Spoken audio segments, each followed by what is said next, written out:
video, I'm gonna reorganize 3 spots in my kitchen. 1 is the utensil drawer. 2 is a cabinet that has a pull-out drawer with baking dishes and cookie sheets. And the 3rd is a full cabinet with 2 shelves. And the 3rd one is this cabinet, which apparently has an inordinate amount of plastic forks in packaging. Why? I'm guessing my husband did this because we use them with the travel soup for my daughter 3 times a week. That's the only thing I could guess. I would have put these in the silverware drawer, but it comes with a spoon. So I don't know, it's fine, whatever. That's why we're doing this. So I'm just gonna, for now, put things up there that I know I want in here. My second problem in here is that it's also the spot for lunch cases and bags, and these get used pretty regularly, several times a week. Oh, I guess I'll clean the cabinet while I'm in here. And then I've got this bowl that was my mom's, so I've decided to keep it even though I don't use it for food. It's apparently going to store my immersion blender parts. That's okay. It's a Cheerio. That's nice.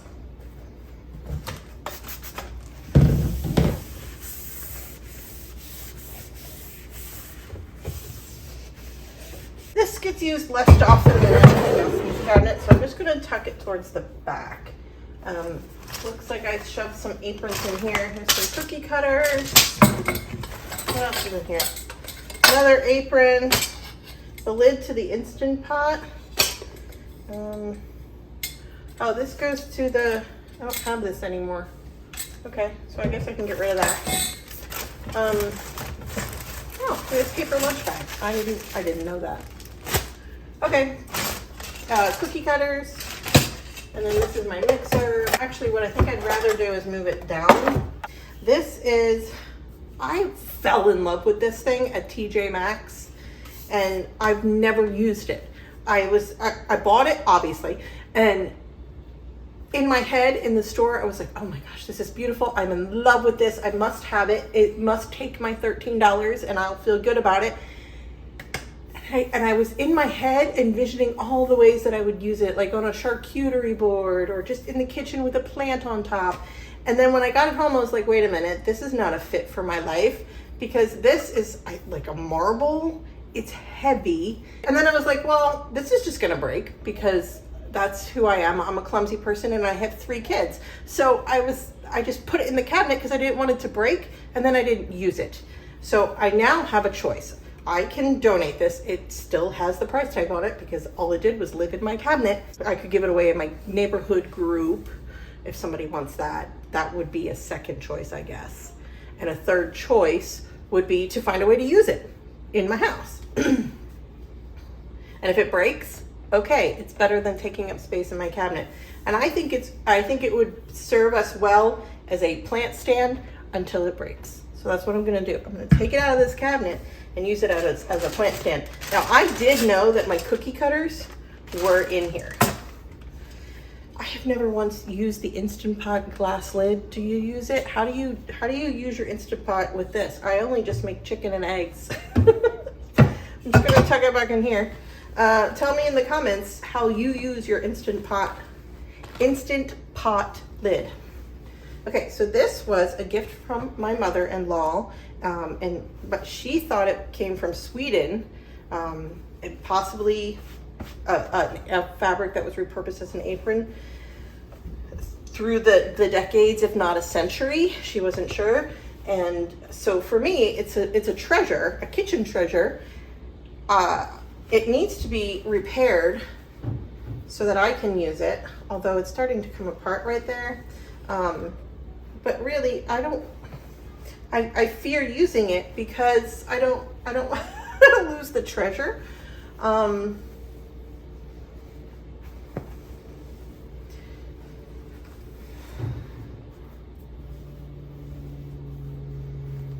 gonna put it here where I think about it, because I really should use it rather than keeping it in here. Here's a kid's apron that just is in the wrong spot. That goes on the apron hooks. These are antique vintage cookie cutters that my nan gave me. However, I don't think I would use them for food, but they're all Christmas ones, and I was thinking we would make Christmas ornaments out of like the, you know, homemade Play-Doh or salt dough or whatever it's called. And so this belongs in the Christmas bins. All right, so I want this shelf to be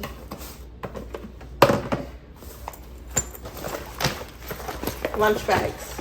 And I'm gonna put the lunch case that goes with the bag in.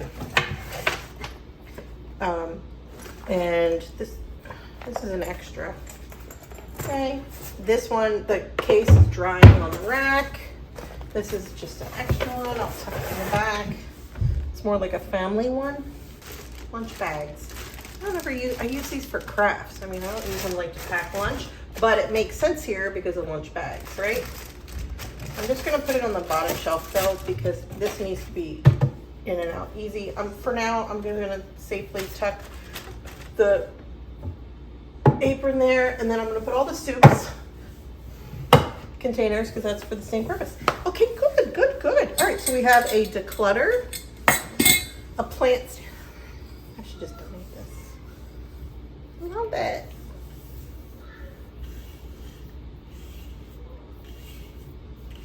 I'm gonna put it on my porch. It is decidedly so. I'm gonna put it on my porch with a plant. That is where I will enjoy it, and it is least likely to be broken.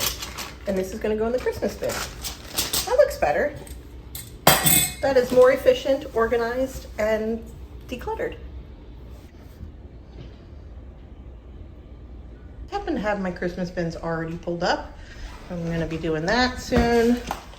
So, just gonna do that. And we're gonna go put this on the porch. I'm grouped like right here with this guy. It's kind of cute and fun for now until I get a plant that goes there.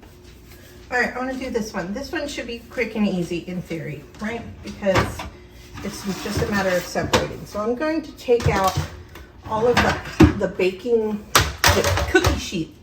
Please don't fall on my head.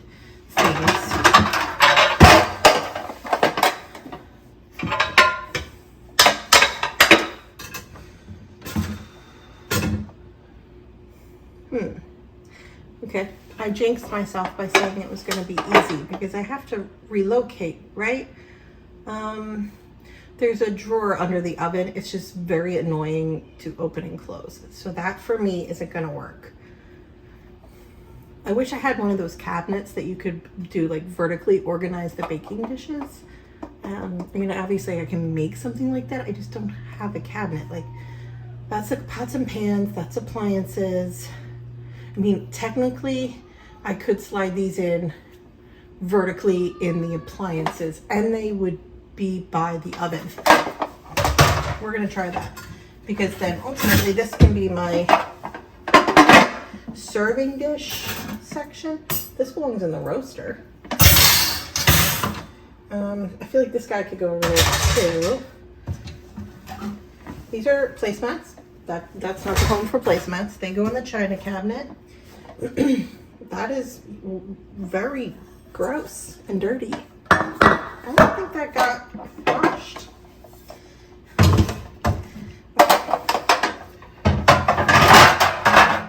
All right, so that is definitely better. This is for Ziploc bags and then water bottles, which is funny because we use water bottles every single day because we leave the house every single day and they're always in the drying rack. They never make it. They never make it here. So this is fine. Okay, so this is the, I said I would tuck them in here, but I forgot I have a shelf that's gonna block it. That's not gonna work. Oh, so close. Okay. My mom used to store these in the oven because she had the same problem, not enough kitchen cabinets for the way she wanted to organize. And then every time she would use the oven, she would take them out and have them on the counter while she was using the oven and then put them away. We could do that, of course. If you do that, tell me in the comments, but I always forget that they're in there when I try that storage method. And then I preheat the oven and I have these super hot trays. That bottom drawer right there. things in here could go where I keep water bottles or where I don't keep water bottles. Because they never might be there. Kids' aprons, they don't belong here either. This goes with the carrot. Okay, let's see. Oh yeah! I can put my muffins in there too. It's kind of far away from the oven. And my mini muffin tray can also fit in here. Oh yeah. Does anyone else do this to their spouse regularly, where they just decide things live somewhere else now and then don't tell them and see if they can figure it out? Only because you forget to tell them, hey, I moved those. And then they say, where's the cookie trays now? Oh, it's in the old foil, the drawer that used to hold the foil. Where's the foil? It's in where the water bottles are supposed to go. Okay, this drawer is the bane of my kitchen existence right now. It's so frustrating. Now, these easily, right, could go somewhere else and hang. However, we used to have them hanging in here. It was just easier right here. I wonder if I maybe could they live here. I could hang them on the wall. So if I remove that and I make this simply the utensil drawer, the trick to it is that you have to put them in so that the bigger stuff is like, and this is also a problem because they get moved all around and you have to store them upside down or they get caught. So maybe measuring things are gonna live somewhere different. And this is just gonna be utensils and whatnot. So the trick is you have to put things in a certain way.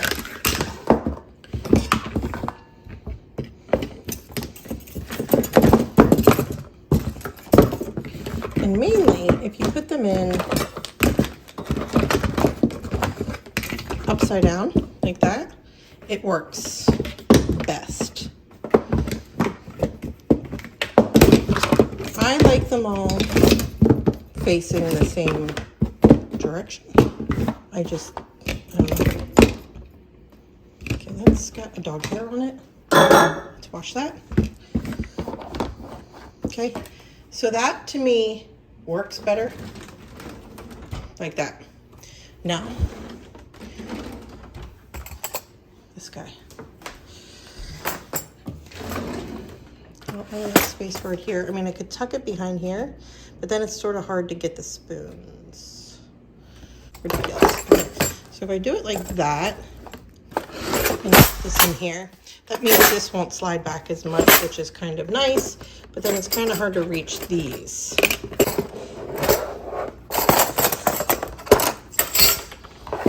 Maybe this goes in here because I like it to stop the silverware from sliding.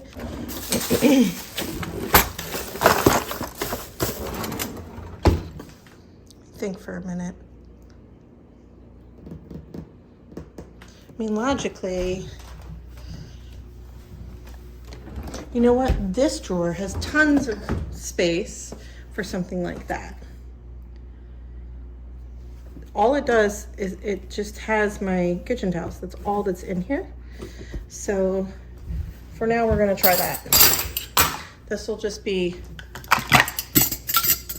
measuring cups and spoons will live there.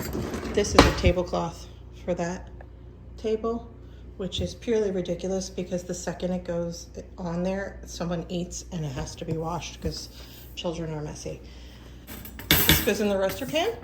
This goes in the cedar chest in the dining room, and these get hung up on my apron hooks. Small little things like this that address anything that's bugging me just take, 20, 30 minutes out of my day, but then just set it up for success in the future. And I like doing it this way now instead of doing these massive kitchen overhauls where I empty every single kitchen cabinet and redo it all. I just fix what's not working for me. Name the problem, name the solution, and get it done. That's how I like to approach these things now. Thanks for sharing part of your day with me today. I'm really glad you were here, and I'll see you in the next video.